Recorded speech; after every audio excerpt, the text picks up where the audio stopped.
Hello, my friends. Welcome back. I hope you are having a peaceful day. Today, I want to tell you a real and exciting story.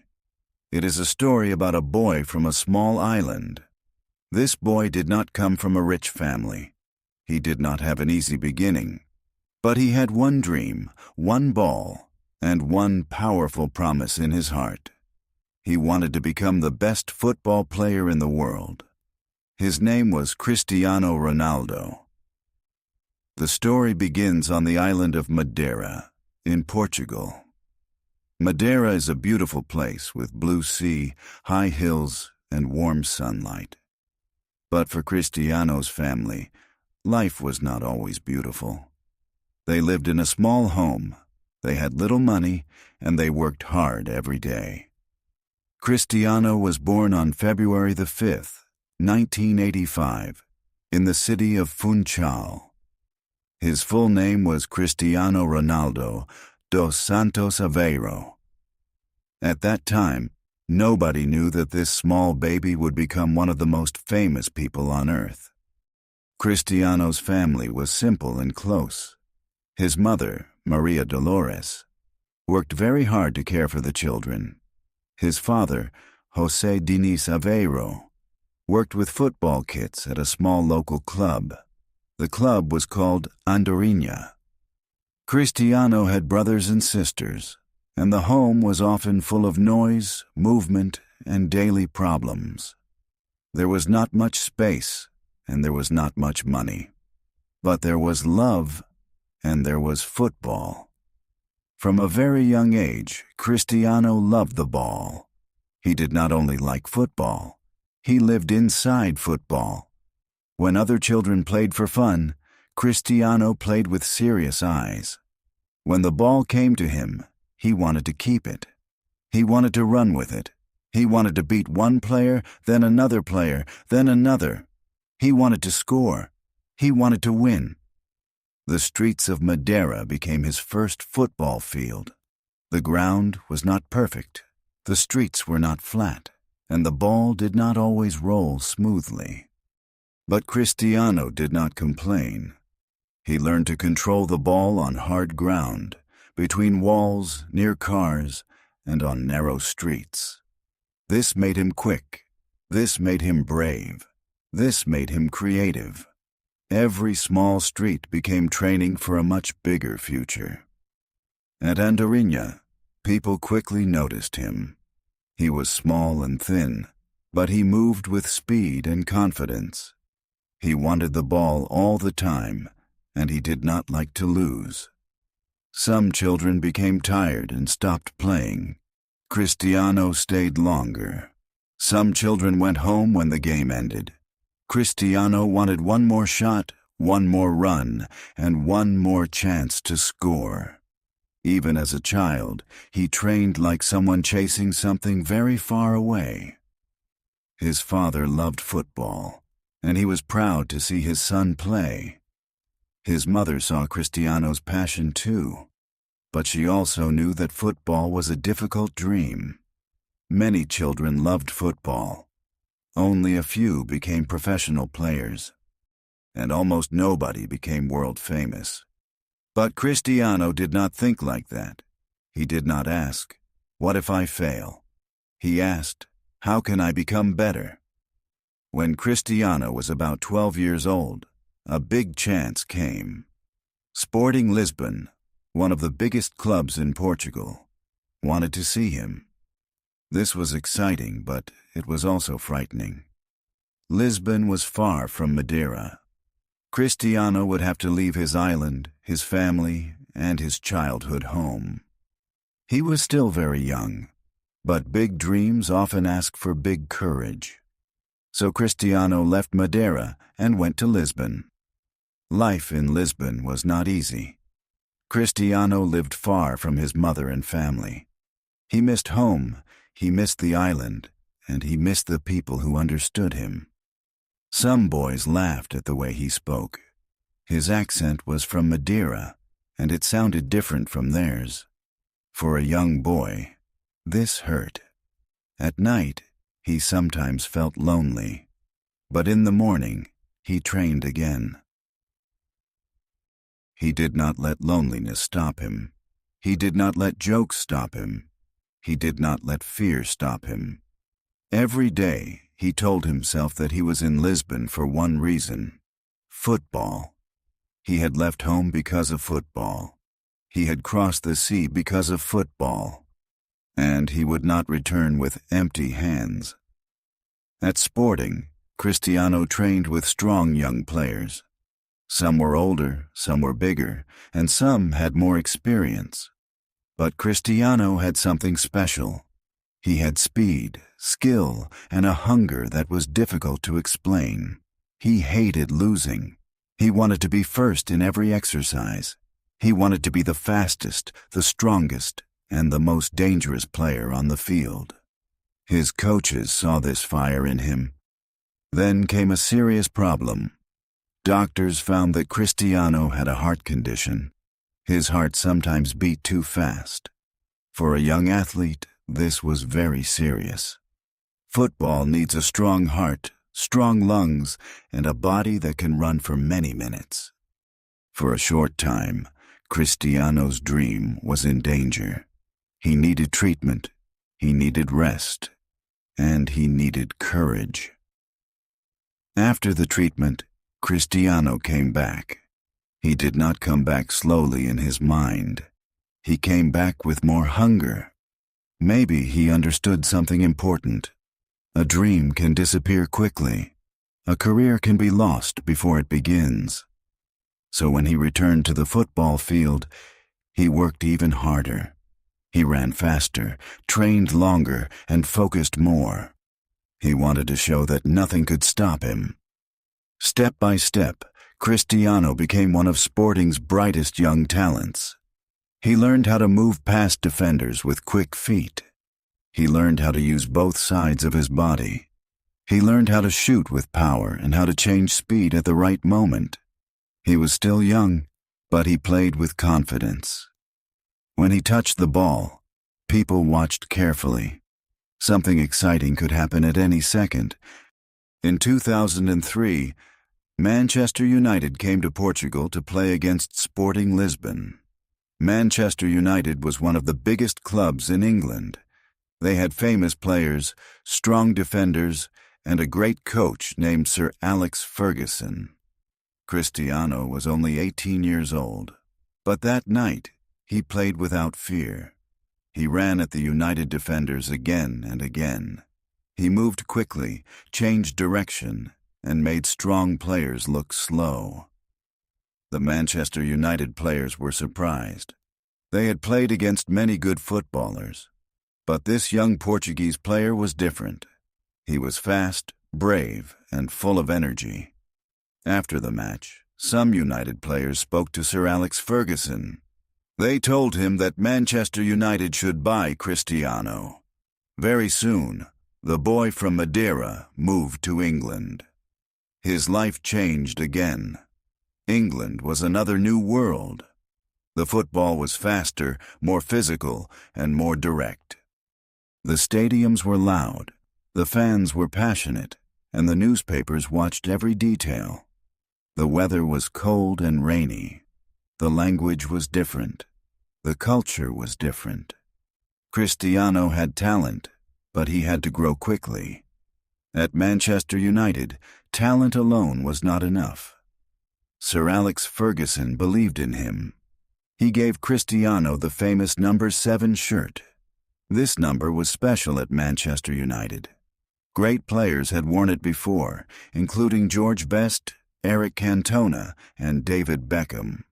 Now Cristiano had this number on his back. It was not only a shirt, it was a message. It said, "You can become great, but you must prove it." At first, Cristiano loved tricks. He liked step-overs, quick touches, and beautiful movements. Some fans loved his style. Other people said he did too much. They said he needed to become stronger, faster in his decisions, and more useful for the team. Cristiano listened, but he did not lose his confidence. He kept the beauty in his game, and he added power to it. He trained again and again. He worked before training, after training, and sometimes when others had already gone home. He practiced shooting, crossing, free kicks, and headers. He went to the gym and built his body. He changed from a thin young winger into a strong and complete footballer. Every season he became more dangerous. Every season he scored more goals. But life also brought pain. In 2005, Cristiano's father died. Cristiano was still young, and this loss hurt him deeply. His father had seen the beginning of his football dream, but he did not live to see all the great moments that came later. Cristiano carried this sadness with him. It became part of his story. It became part of the quiet fire inside him. In 2006, Cristiano played for Portugal at the World Cup. He was young, famous, and full of energy. But after a difficult match against England, many English fans became angry with him. When he returned to Manchester, some people shouted at him. Some people wanted him to leave the club. It was a very hard time. Many young players could break under that kind of pressure. Cristiano did not break. He used the pressure as fuel. He came back stronger. He played with more control, more power, and more purpose. Soon, the same fans who were angry began to cheer for him again. They saw his work. They saw his courage. They saw that he was not running away. He was becoming a star. The season of 2007 to 2008 became one of the most important seasons of his life. Cristiano scored with his right foot, his left foot, and his head. He scored from free kicks, from long shots, and from close range. He was fast on the wing, dangerous in the middle, and calm in front of the goal. Manchester United won the Premier League. Then they reached the Champions League final. The final was against Chelsea in Moscow. The night was cold and rainy. Millions of people watched. Cristiano jumped high and scored a beautiful header. Manchester United were in front, but Chelsea came back and scored too. The match went to penalties. Then Cristiano stepped forward. He took his penalty, and he missed. For a moment, his face showed deep pain. He thought he had damaged his team's dream. But football is strange. One mistake is not always the end. Chelsea also missed penalties.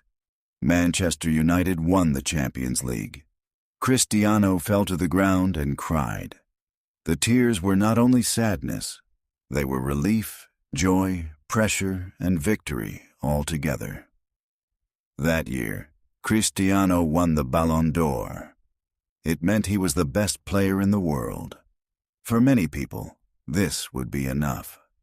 A poor boy from a small island had reached the top. But Cristiano did not see the top as a place to sleep. He saw it as a new step.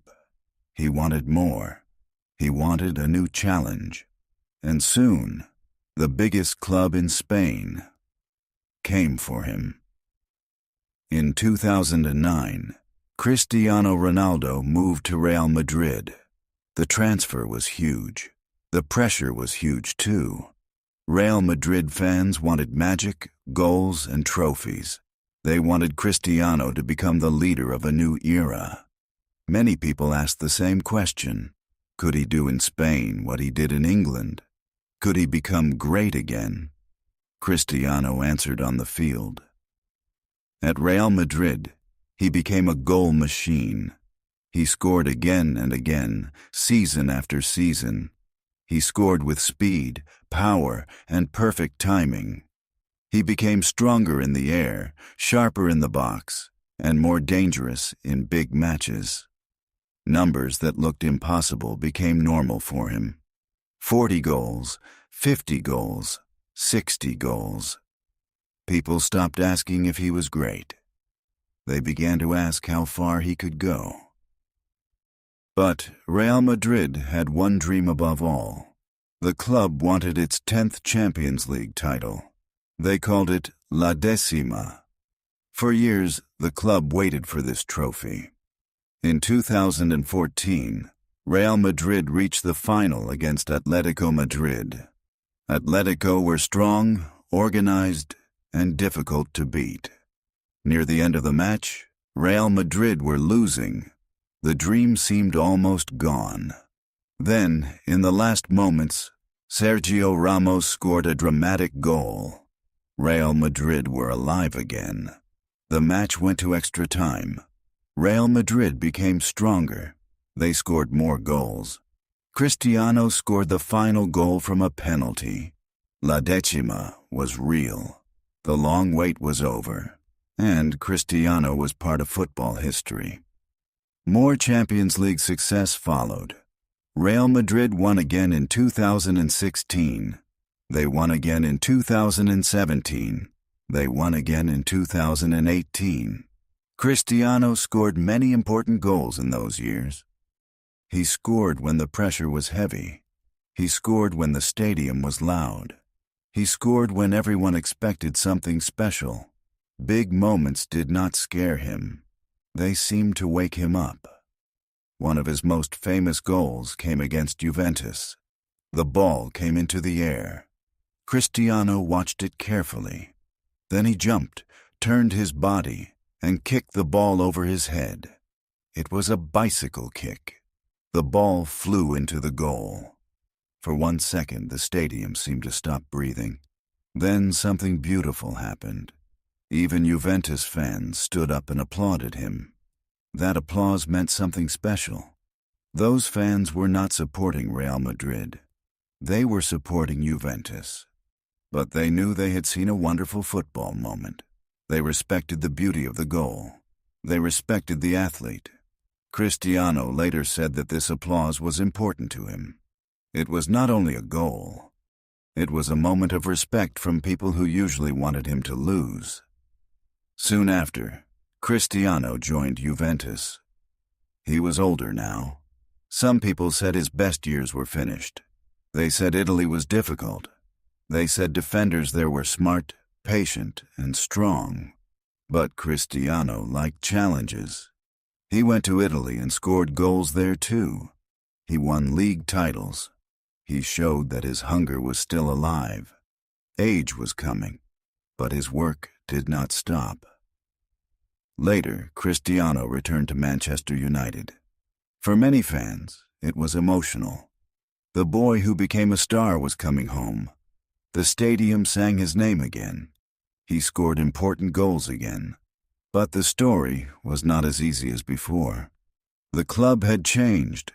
The team was not as strong as in his first years. Cristiano was older too. The return had beautiful moments, but also difficult moments. After that, he moved to Al Nassr in Saudi Arabia. Some people said this was the end of his top football story. But Cristiano saw another challenge. A new league, a new country, and a new football culture. He kept training. He kept scoring. He kept bringing attention to every place where he played. Even far from Europe, millions of people still watched him.